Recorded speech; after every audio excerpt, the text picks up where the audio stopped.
Good evening, and welcome to the beginning of our active lifestyle track.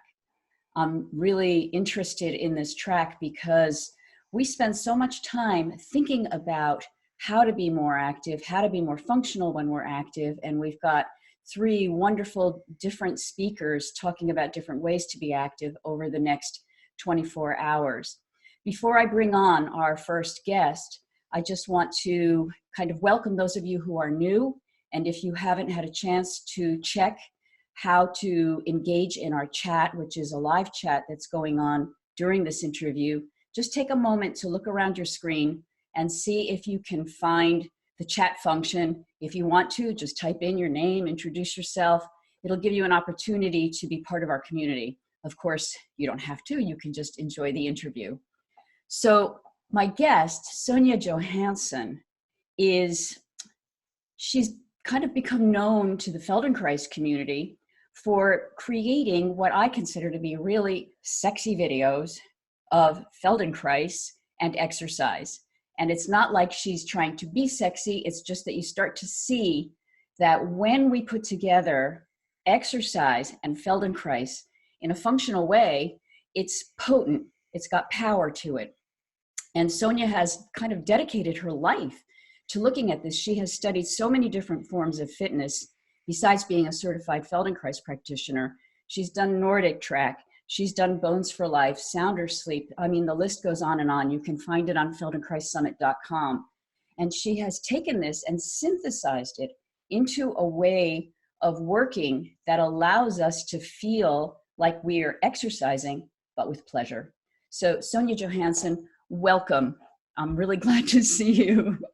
Wow, I'm blushing a little bit. Thank you so much, Lavinia. This is a really exciting opportunity because I remember early in my Feldenkrais life, which now is coming on, 30 years of exposure. But one of Moshe's unavowed dreams was to have people all over the globe simultaneously participating in one of his what is known as an awareness through movement. Now, we're not going to be doing that, but we are talking about Feldenkrais, and it's happening globally because of the technology that we have at our disposal, which is really, it's a bit like thrilling and sort of makes your skin tingle. And it's really, I have to congratulate you and Cynthia. And I know that Cynthia and her team are doing an enormous amount of work to make all of this happen. And it really brings us together.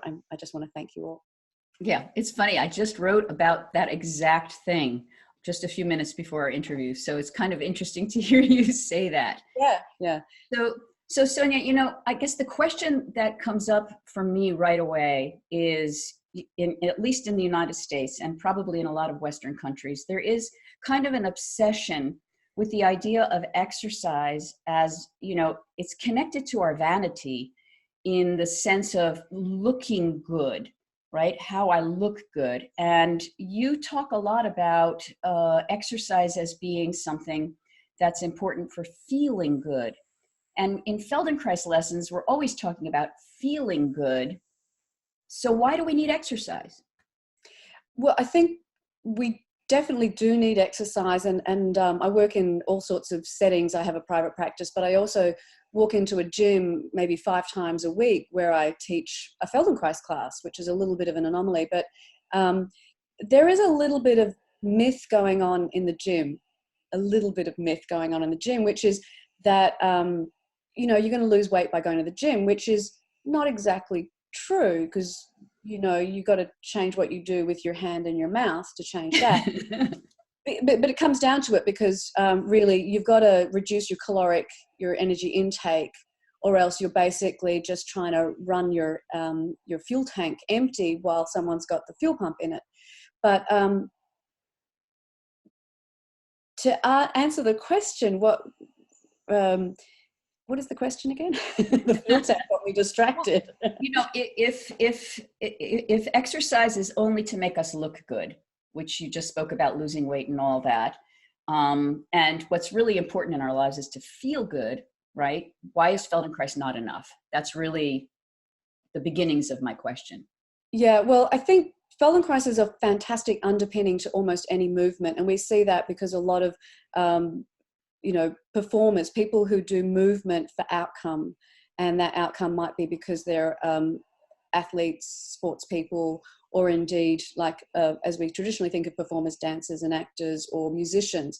So movement is really inherent in their ability to do their job, so to speak. And Feldenkrais, as it appears in most of its offerings around the globe, is about reducing effort. So movements are very small and very slow, which is a way of understanding and refining our sense of ourselves.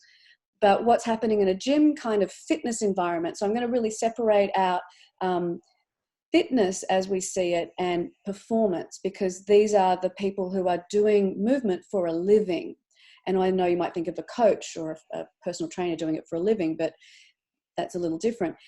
That we now have to, as people who really do sense ourselves very well, people who really appreciate Feldenkrais, is that we're missing out on some of the other traditional aspects of movement, which is you've got to get your heart rate up. You actually have to, because, well, the research is now saying that a part of what keeps your brain healthy is literally getting the blood pumping through it and just cleaning out all that gack that builds up over your lifetime. So they're even thinking in terms of cognition and aging and things like Alzheimer's, is literally you just got to get your heart rate up a good amount of time, not like all day long, but maybe 30-minute periods throughout each day.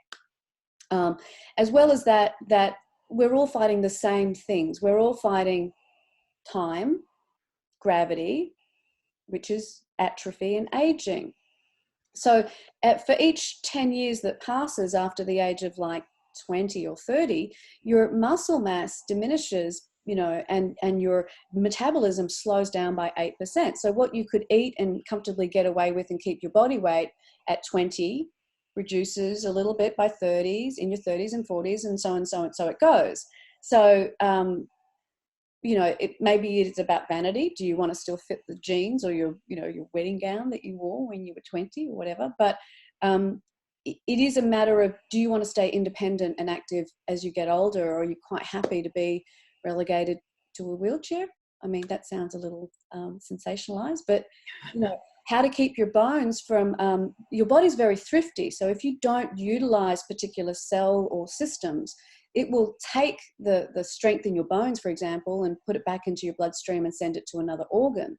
If you don't utilize your muscles, they atrophy. And any performer, dancer, athlete, knows that you do need rest days. You do need, you can't work out intensely for 7 days in the week. But if you take 2 days off or 3 days off, or let's say you have an injury, you've got a cold and you have to take 5 days off, you've lost a lot of your power, your endurance, and your muscle strength.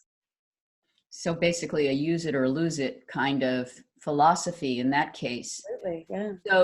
So it seems to me, however, that you've taken a little bit of a journey, right? Because you have evolved this exercise process mixing with Feldenkrais due to your own experiences of yourself, yes? Yeah, absolutely. Can you talk a little bit about that journey?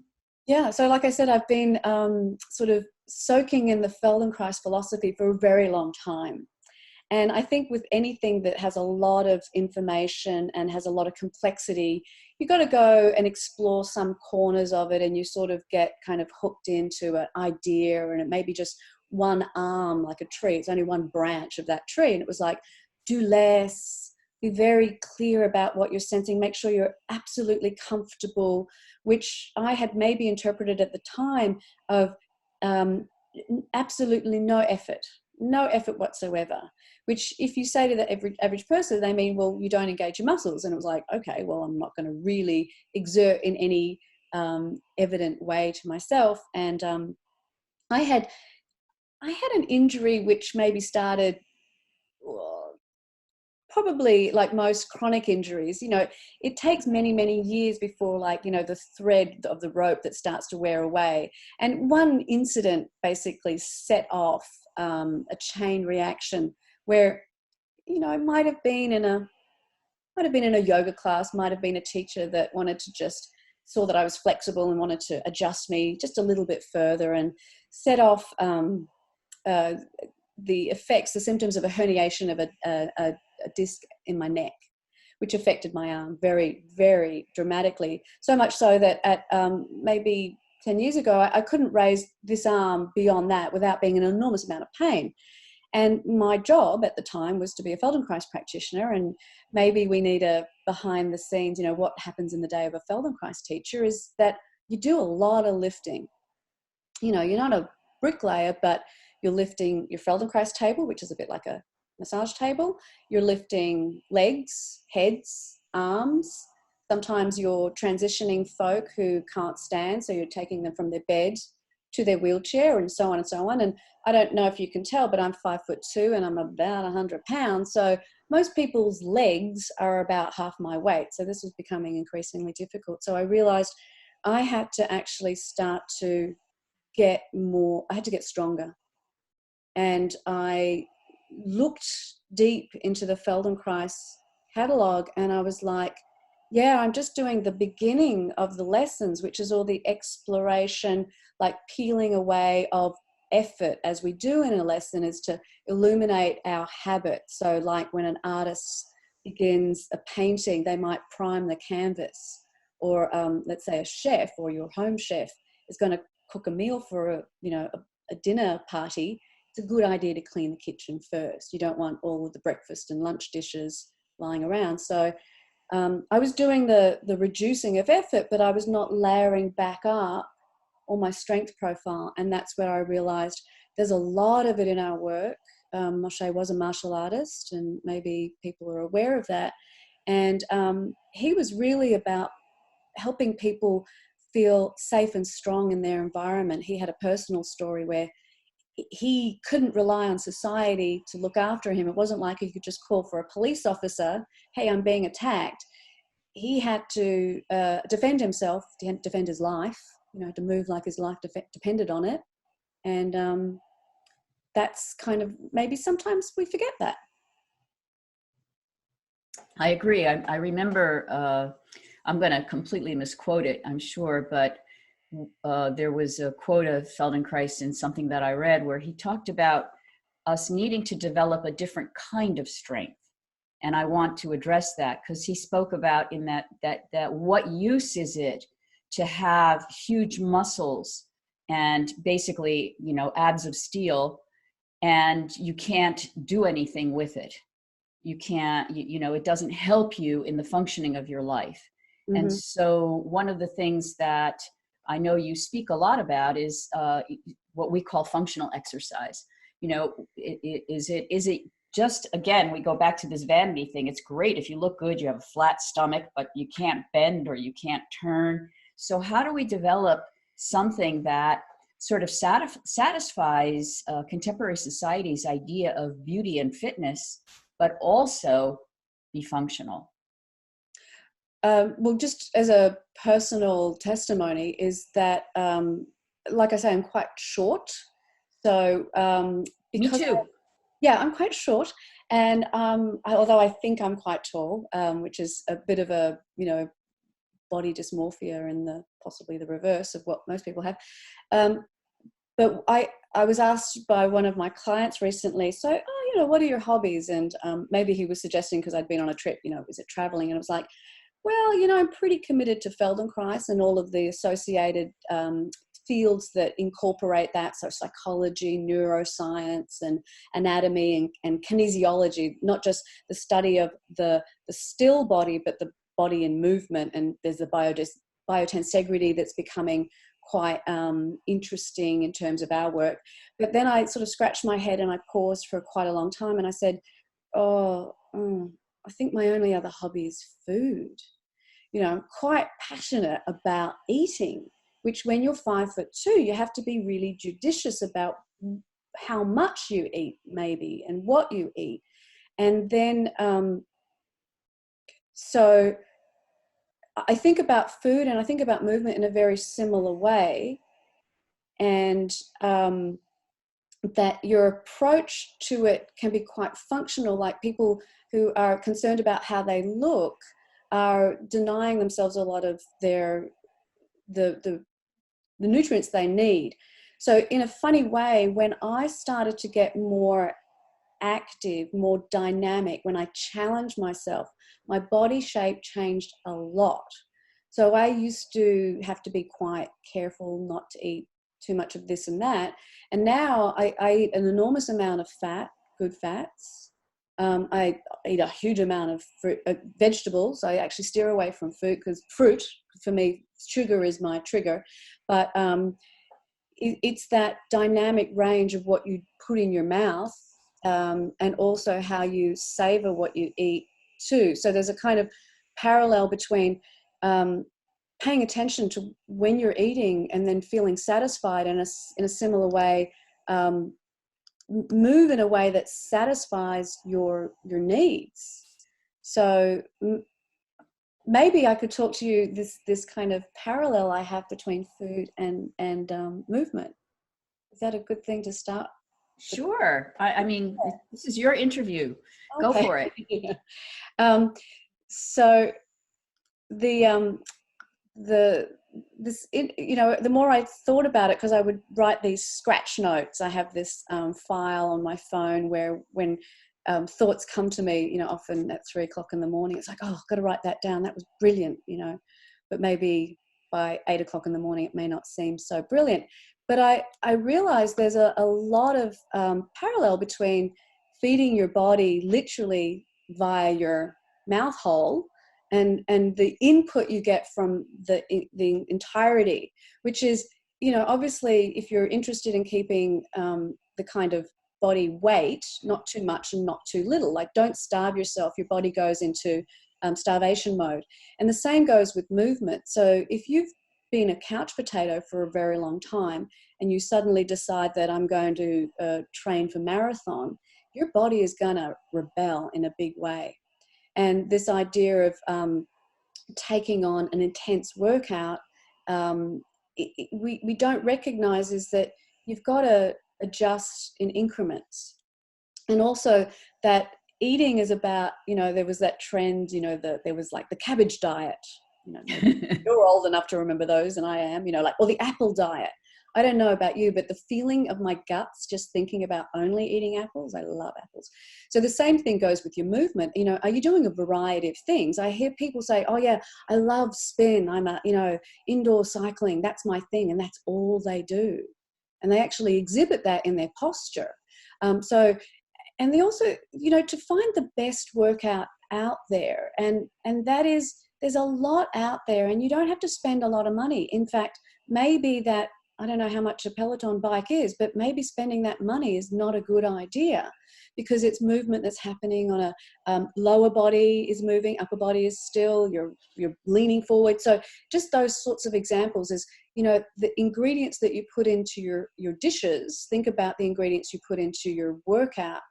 And this is, speaking of the stationary bike, when you're working out, steer clear of those machines. The machines that you see in the gym that only do one plane of movement are only addressing usually 1 or 2 muscles. And that's like that cabbage diet. It's like the apple diet. It ain't good for you. You're missing out on a whole bunch of nutrients. And then this idea of like, just do the workout because it's good for you. Like this penitential idea of like, I'm doing it because I don't like it, but it's good for me and I'm going to grit my teeth, versus go and find movement that you like. If all you're up for is a walk along the beach or along the river or in a park, start there. If you like to, I don't know, climbing stairs or whatever it might be, dancing in your living room, but enjoy it while you're doing it. Don't cut yourself off from the experience. And the same thing comes around when you're talking about how you eat. Like, do you gobble down your food? As you can tell, I'm not American, so I was introduced to this idea of competitive food, competitive eating. In New York, we've got this Coney Island hot dog competition, and it kind of it blew my mind. Like, how many hot dogs can you eat in 60 seconds? And that people were being praised for it. I thought that might not be the way to think about food. So paying attention, is that where we're at? I think that's where we're at. And so this idea of you'll actually feel more satisfied if you're paying attention to what's going on as it happens. And so it is with your movement. That you eat a mouthful of chocolate. That's one of my daily, I don't even call it a treat, it's just how I live. If I don't get chocolate, I'm not a very nice person. And then there's this idea of not all movements are good for you, depending on your injuries, depending on your history. Just like not all food is good for you. You may have a shellfish allergy. Just don't eat them. Just take it as it is, and be respectful of the limits of your own physiology. And then finally, there was an article, I think, in the Washington Post recently about a couple that they ate the same food every day in the same restaurant for X number of years. They would go to this particular restaurant and they would each order the same thing so that they didn't have to think about looking at the menu. I don't know about you, but that would drive me mad. And so introduce yourself to new things, but do it slowly. Don't jump into a high intensity class and expect to feel good the next day. You'll probably be a little bit injured. And then there's this other idea of, don't look for the finished product. If you're starting out, be a novice. So actually allow yourself this, like when you have, I've got a very young nephew, he's 1 year old, so he's well past that weaning off the milk stage, but you don't give your kid, the buffet. You say, okay, we're going to try bananas for a week, we're going to try this, and so on. So, that's kind of an idea of like, think about it more creatively, and maybe eat seasonally and move seasonally. If it's season for, if it's snowing and icy out, maybe do some balance work. If it's going to be flip-flop season, you gotta wear your thongs. Sorry, that's Australian for flip-flops. Maybe you've got to get your feet more stronger and more dynamic. So these are all sorts of things that you can think about. And food is basically your medicine. There's a lot of ancient traditions that really believe that. And I believe that movement is your medicine as well. So I have a few questions that have come up as a result of that. That was awesome. I love the metaphor because, I suppose one could say that we could take that to all aspects of life, not just exercise. But I like this idea of avoid mechanical interventions when you look at the idea of food, because that sort of takes us into all the processed foods. You could say that that's a mechanical intervention into our diet in a lot of ways. But when I've talked to people who are, I don't want to say addicted to the machines, but who love the machines, like people, there was a thing for a while, a women's fitness place that would take you on a circuit. So they would go from one machine to the other. And a lot of people will say, well, I'm not just working one part because I do this machine for this and this machine for that. How do you feel about that? I mean, they're giving themselves a variety of machines. Well, that might be a better way of approaching machines, but because I think I'm aware of what you might be talking about, that it would be a circuit, there would be like a cardio, there might be a trampoline or a treadmill, and then you would do what would be considered some strength work, and then there would be a bell that would go off, and then you'd have to swap, and everyone would be sort of going do-si-do around the circle like that. So in some ways that isn't too bad, because you're not just sitting at one of these, there's a lot of machines out there that are they're just working your quads, which are the muscles on the front of your thighs, or there's an enormous amount of focus in the fitness world on your biceps. So for those of you who don't know, your biceps are here. And that got me scratching my head. It's like, well, what action is so necessary for living that you've got to be able to do this? And I can only think of one. Unless you're eating a watermelon, but so the biceps don't help with lifting. Yeah, but actually, that would be lifting something to you. What's actually far more important is pushing something away from you. And as a human who is aging, that is me and you, what we have to be really vigilant about is preparing ourselves for falling. And the only way you can prepare for falling is by practicing it a lot. Do you know anything about falling, Oh, Lavinia? no, not me. You're There's a quite book I heard, though, called The Little Book of Falling. No, no, but you do. The importance of falling. And the funny thing is, not the funny thing is, the majority of my clients, a big chunk of them, are over 75. Mhm. And they come to me for various reasons. Some of them are orthopedic. I have a big practice of folk with neuromotor problems, and they're all concerned with falling. And before they come to me, they all avoid getting on the floor like the plague. They avoid it.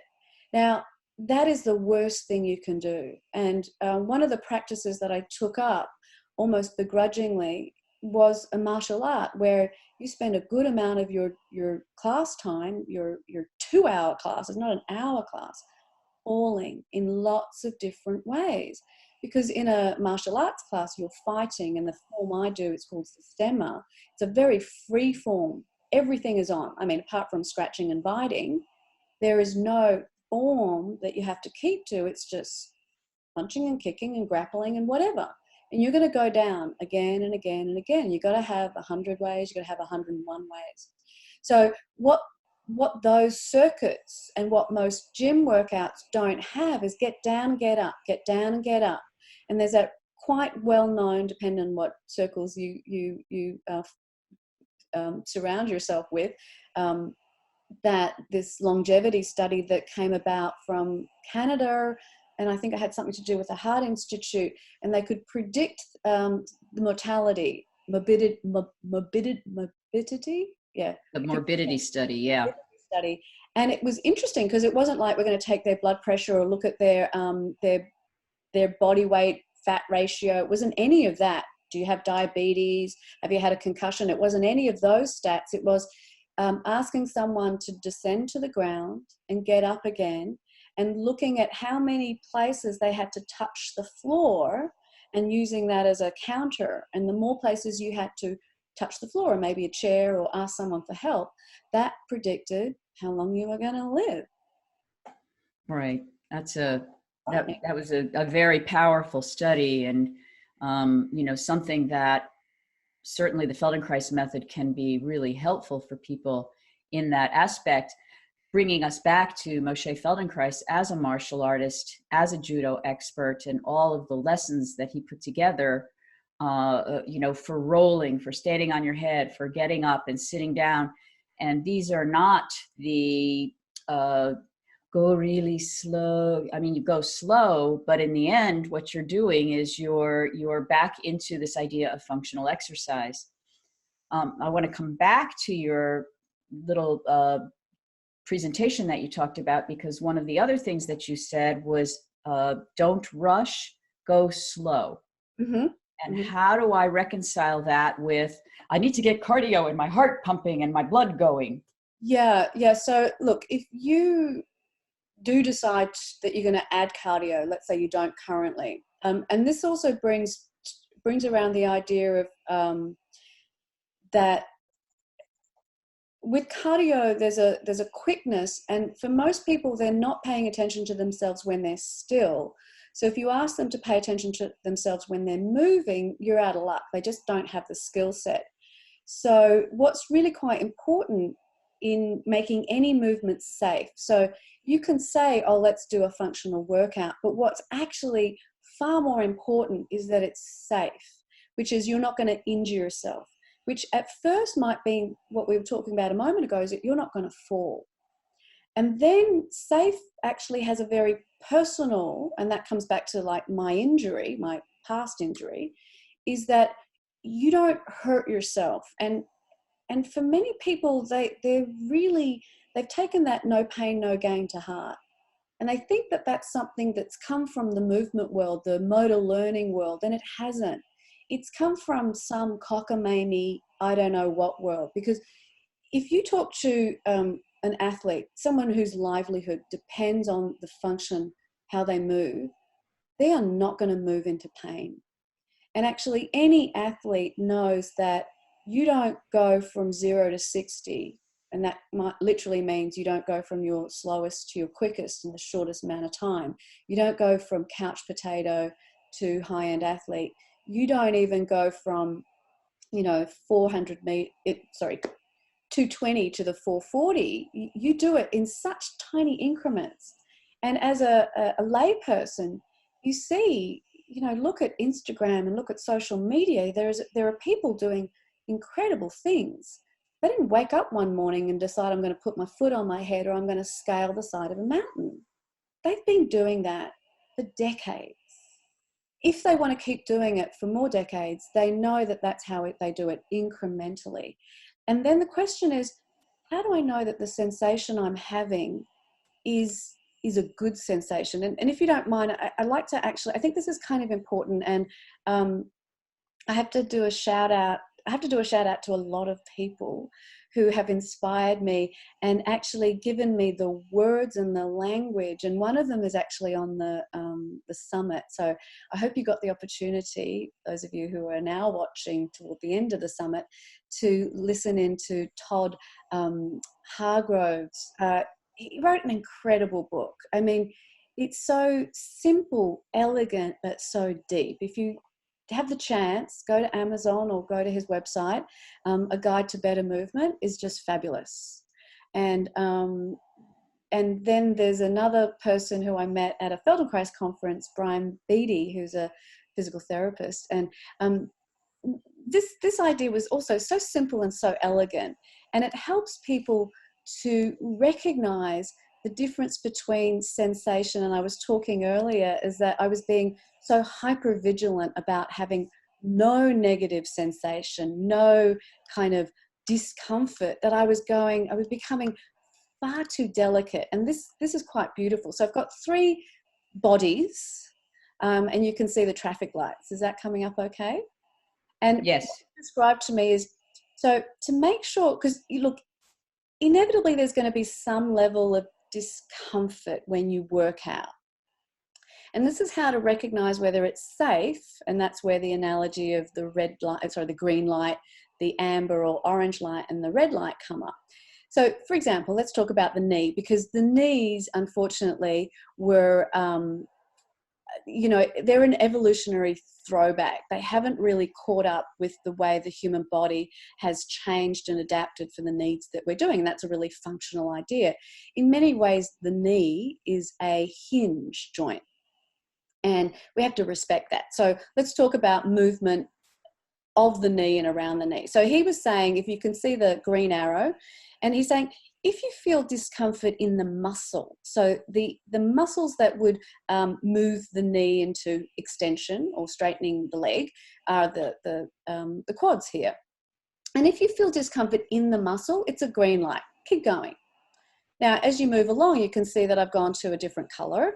And now I've gone and used a circle. And that's to say, if it's around the joint, so if you're sitting right now and you just rub around your joint, so sort of, it's like where if you wore one of those knee braces and there would be a cutout where your kneecap is, it would be where the knee brace is. That's an orange light. Like, slow down a little bit, be a little cautious. Maybe modify by reducing the number of what you're doing or the intensity, and that's the weight load. Now, look at the red arrow. That's trying to show you that this is within the joint where the bone surfaces touch. And in the knee, there are actually 2. There's where the femur touches the tibia, which is what we think of as the hinge joint, which really isn't a hinge, but that's for another discussion. And then there's the patella, which is the kneecap on that. Now, if it's in the joint, what color was that?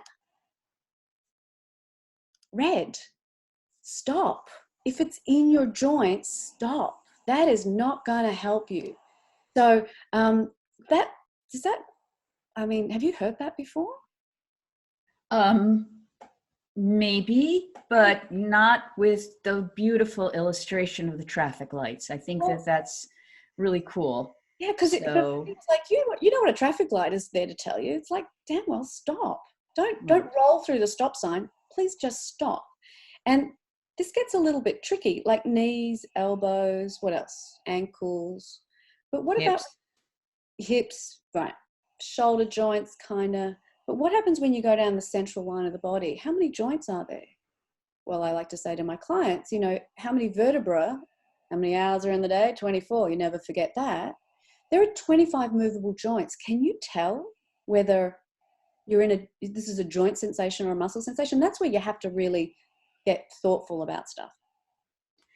This is also awareness, right? You're asking people to actually pay attention while they're exercising instead of focusing on a kind of emotionality. And this is interesting because it's been a theme in some of the other interviews as well, not relating to active lifestyle, but kind of a mythos we have in our culture that you're only doing something well if you're suffering.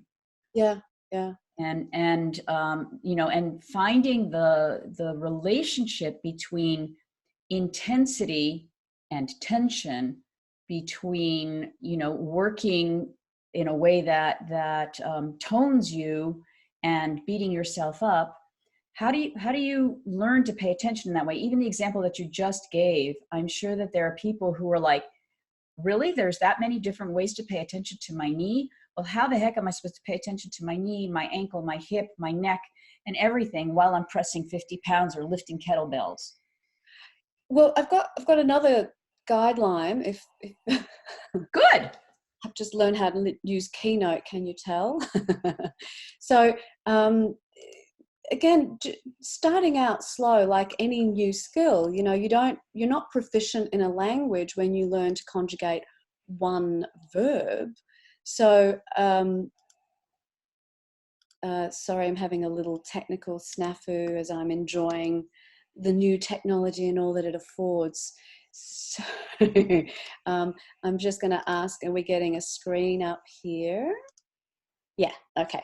So what can the average person, oh gosh, am I an average person? I like to say maybe common person. So maybe start out by sensing yourself before you move. I've actually been in a lot of classes. I try and expose myself to a lot of things that I think at first I'm not going to like. And as a consumer, I'm very judicious. And as a participant in a group class, I'm a pain in the backside, because I will, you know, if you're a teacher, just put it out there. I'm not going to disrupt your class, but I'm going to go to the back of the class. And just like when I go to a buffet or a smorgasbord, I'm going to do and take exactly what I want. And if I don't like it, I'll leave it on the side of my plate. So I'm not going to follow the class at the intensity that you're teaching. So the first thing is to stop and sense yourself. And I've done a lot of workouts where they say it's somatic, maybe that's a new word, sensing and feeling at the same time as you're moving, and they never use that word. You know, I've even listened to recordings and they don't even use the word feel or sense yourself. And yet the title of the workout is somatic, or in some ways neuroplastic or neuromotor. It's like, I'm sorry, you're just focusing on motor. So first sense yourself.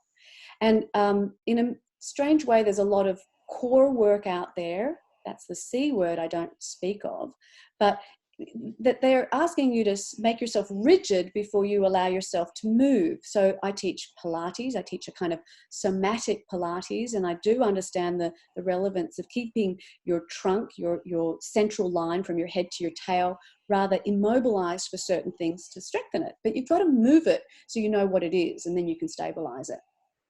And then the big question is the workout that you're doing connecting you or disconnecting you from your senses? So I work in a really high-end gym, and some of the most popular classes, you walk up to the door, it is deafening. There is so much sound going on that I don't think anyone in that room can think. And there is so much focus on looking at the teacher and just trying to keep up, that no one has got a chance to even have a sense of what their knee, let alone their spine, is doing. And then, is what you're doing keeping you on this continual repetition, like a machine that only goes forward or backward or side to side? Are you actually expanding your repertoire? Are you moving maybe more like a baby, a lot of random exploration, perhaps, at least give yourself a chance to do that. If your formalized workout doesn't do it, go and roll around on the carpet, go and climb a tree. And then again, are you trying to step into a high intensity workout that you're just not prepared to do? Are you going to start out running by signing up for not just the New York City Marathon, but the Olympics? Sorry, bud, you're not ready. And this maybe goes back to the point two steps back, which is, does the action travel through 4 planes of movement? Now, what are the 4 planes of movement? I always like to ask that question. So what do I mean by that? So forward and backward, this happens to be called sagittal, forward and backward. There's a lot of movements that are forward. Cycling, I'm kind of giving cycling a bit of a hammering. Stationary bike, I'm giving a hammering. Rowing, there's a lot of your exercises that reach forward and backward. Maybe there's a bit of Pilates like that. Then there's a side to side. That's another plane. This is side bending. And then the third might be a form of rotation or twisting. So when you clean a tabletop, that's the 3rd dimension. So what have we missed? I'm going to let you step in. What is the 4th dimension? I'm thinking diagonals, but a diagonal is a combination of forward and sideward. So that's that would be a combination. Yeah. I'm going to fail the quiz. Well, it is basically out and in. Oh, okay. So abduction and adduction in a way. No, it's big and small. So we don't think of ourselves as actually changing our shape, but with every breath in, potentially, you are expanding, you are getting bigger, and every exhale, you are getting, in terms of your shape, your volume, you are getting smaller. So is your workout allowing you to breathe freely? And of course, something wonderful has just happened. I'm going to move us. Yeah. So are you breathing freely while you work out is a big question. There's a lot of stuff that people are moving too intensely and they can't breathe at all, or they're being dictated when you need to breathe in and when you need to breathe out. Sometimes that's to make sure you are breathing at all. But be sure that throughout your workout, your breathing is easy and light. So I actually have the next line that comes after this, I think, is about breathing. But this is a really important one. Can you maintain a neutral spine? And neutral is a bit of it's a bit of a throwaway word, but maybe what I really mean is, can you maintain a lengthened spine? So from the crown of your head, which is where the spire of the Empire State Building would be, to your pelvic floor, can you be as long as possible while you're working out? So there's that breath. Can it be easy and light? And I really do mean in everything. Can you run and still have easy and light breath? Can you deadlift and have an easy and light breath while you maintain that neutral spine? Now, deadlifting. Is your neck and head free and your eyes? So this is beginning to sound much more like a Feldenkrais class, but in the context of doing some pretty strenuous stuff. Can you fight an adversary, like your opponent, and still keep your spine long? Can your breath be easy and light? Like if you're fighting someone in real life, you don't want to show that you're scared. This next one is a bit of my passion project. What does it say? It says avoid passive stretching. I just need to say it again. Avoid passive stretching. So most injuries happen when your muscles are in stretch. You don't injure yourself generally when you're in a compression. Compression meaning forces in the joint going and bringing the joint surfaces together. That's not when injuries happen. They happen with this subluxing pulling. So there's a lot of stuff out there. People are hypermobilizing themselves, and in doing so, they're injuring themselves. So I just want to say that a third time. Lavinia, avoid passive stretching. So can you just clarify for people, because the word passive has so many different connotations. Yeah.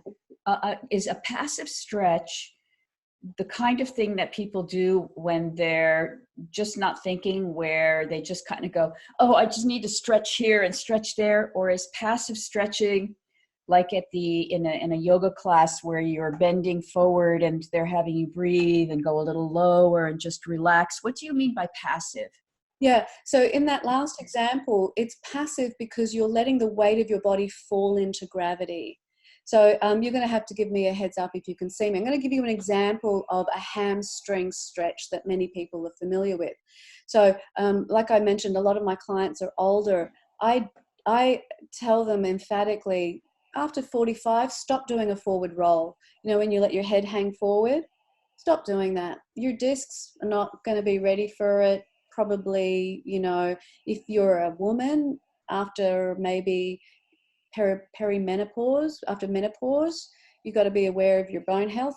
I'm just like, I'm a little bit on the cautious side, even though I do get pummeled by, you know, big martial arts guys. I don't do forward bends anymore. My discs just can't handle it. But here's an example. So hamstrings, for example. So how am I doing for sound? A lot of people Okay.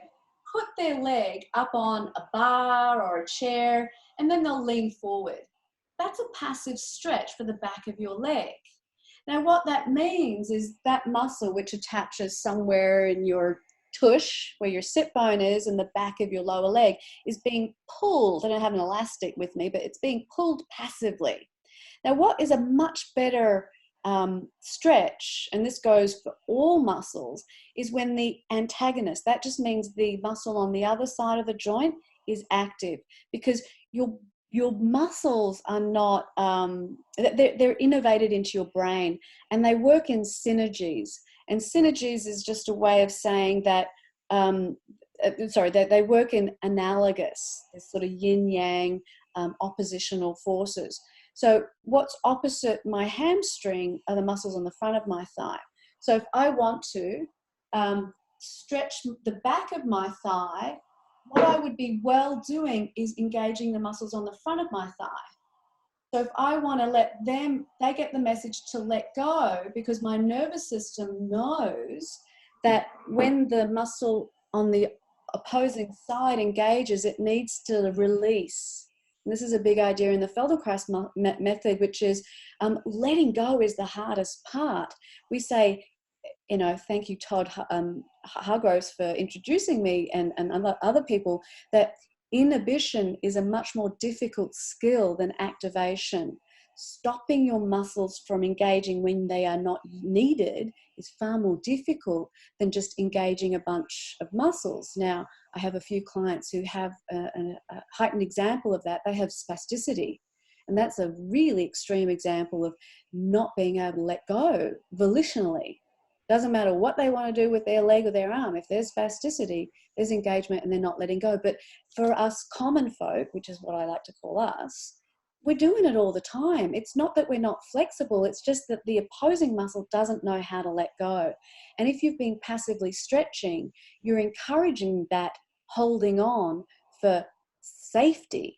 Because what your brain, your nervous system doesn't want is a torn muscle, because it's very expensive. It takes a long time to, you know, muscle fibers can heal relatively easily, tendons less so, but the more important structures, the soft structures around your joints, are your ligaments, and they actually may never properly heal. So yeah, that was great. So you've mentioned several times the clients that you work with and the fact that they're older. So what you just described, is that an example of how you integrate exercise into a Feldenkrais? When people call you, do they say, I need a Feldenkrais session? And then you go there and you go, you need some hamstring work? Or do they say, I need Sonja, and you just kind of bring your combination? How do you integrate Feldenkrais and exercise with your clients?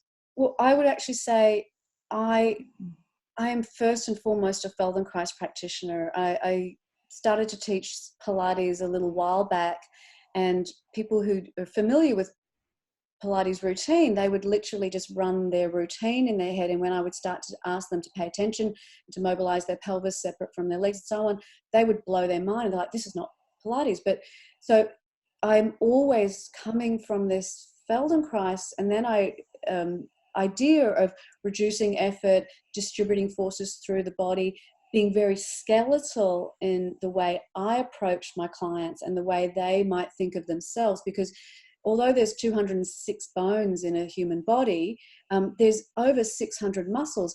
And when someone says, oh, this is my lat workout, or this is, like I was just saying a moment ago, my hamstrings, it's like, that is actually not what is happening, because muscles do work in synergies. So that means some muscles are stabilizing, stopping you from falling over.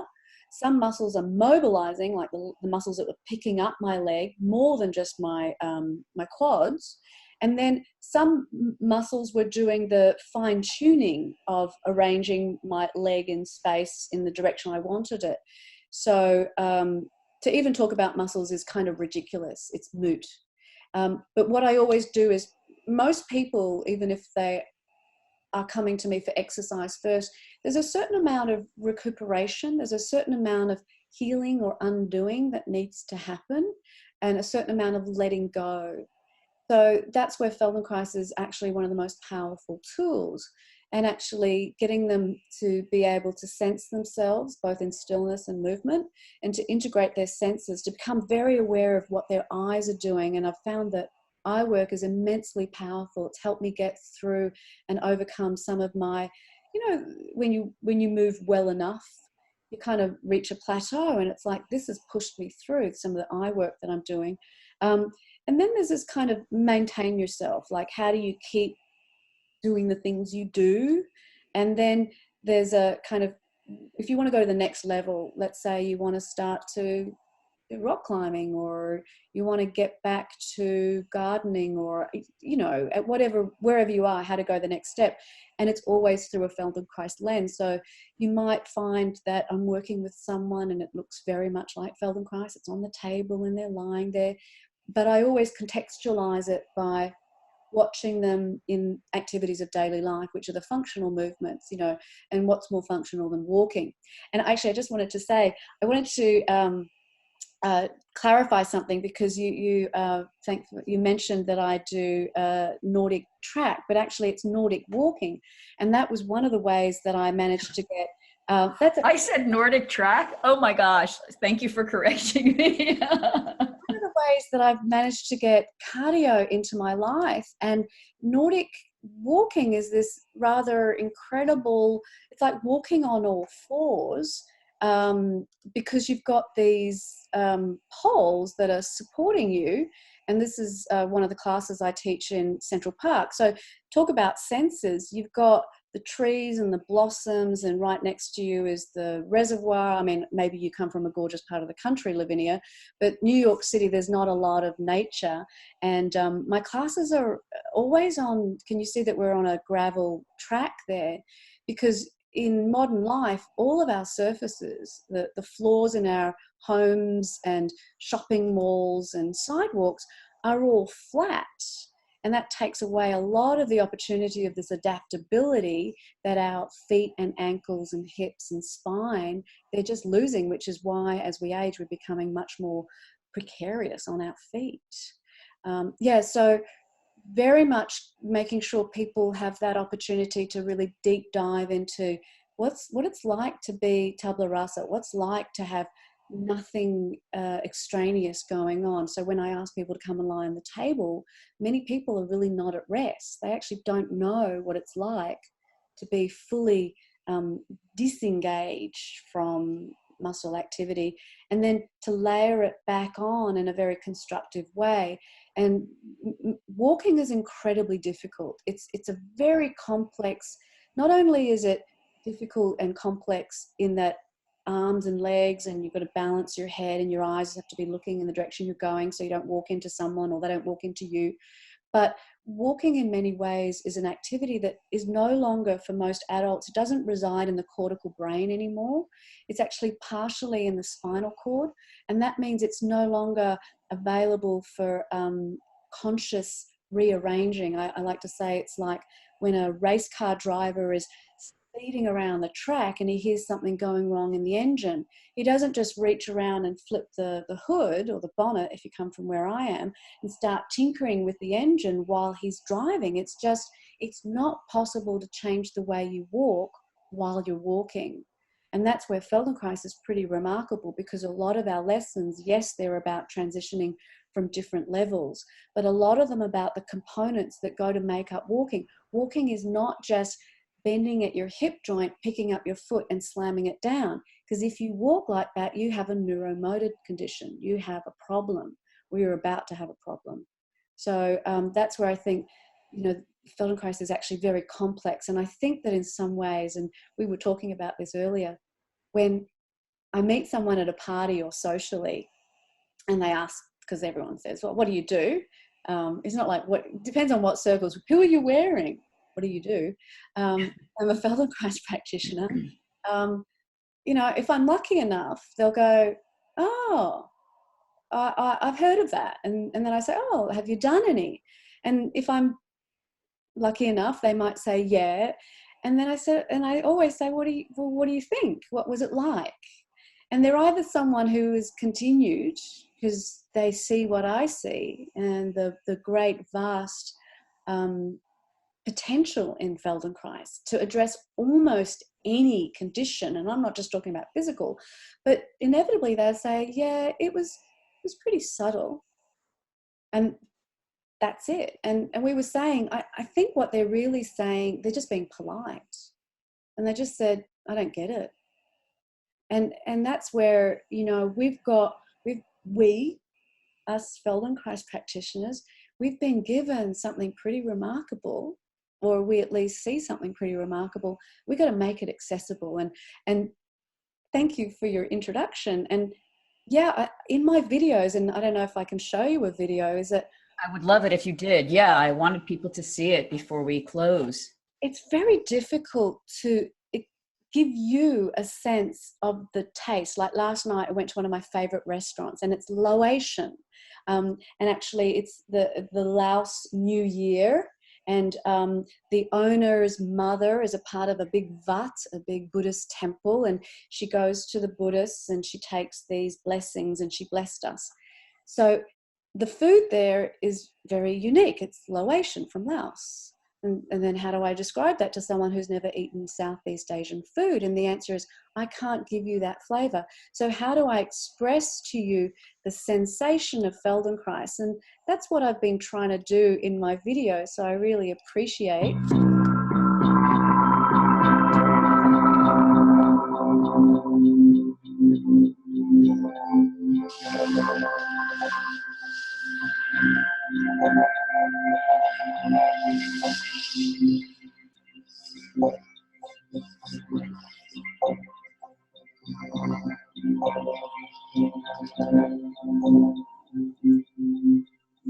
So that's just a little taste, and not meant to be an instructional video, because in fact you can't watch someone do Feldenkrais and do Feldenkrais, because it's not a visual monkey see, monkey do. And that's another thing I like to say to my clients is, demonstrating is not teaching, copying is not learning. So, and if you don't mind, because I've just learned to do this, and not the movement I've learned to do, I've learned to switch screens, and I'm so proud of the ability. I need to do it again, Lavinia, I hope you don't mind. That how do you express to someone this feeling of working strong, but being able to keep your breath easy and light? And if you remember, I said earlier, I couldn't raise my right arm above my head, and there it is. You may not realize it, but it's pulling my body weight. One of my arms is pulling my body weight, so half of my body weight forward and backwards. So these are what those videos are about. They're not about watching some girl rolling around on the floor in her white leotard.